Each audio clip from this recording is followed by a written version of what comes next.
veulent pas faire de leurs véhicules des bétaillères à patients. L'actualité en bref, c'est tout d'abord la mobilisation d'une vingtaine de taxis à Épinal. Comme partout en France, ils étaient rassemblés ce lundi pour dénoncer la généralisation du partage des transports sanitaires.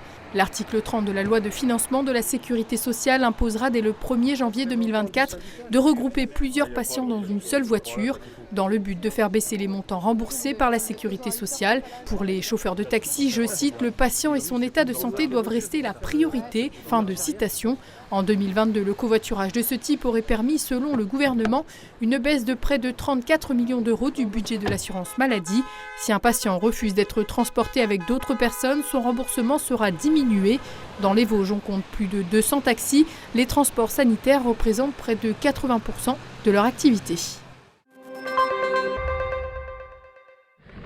Préserver les ressources naturelles, atteindre la souveraineté énergétique, favoriser les mobilités décarbonées, la région présentait ce lundi matin à Épinal, devant des élus et des acteurs de terrain, son plan d'action concernant le développement économique qui doit intégrer les particularités locales, avec comme perspective concrète pour 2024 la relocalisation de 500 entreprises dans le Grand Est, la mise en valeur des friches industrielles, favoriser les formations, l'innovation, les exportations pour rendre le territoire plus attractif. Le budget de ce schéma de développement économique, d'innovation et d'internationalisation doit être voté en fin de semaine.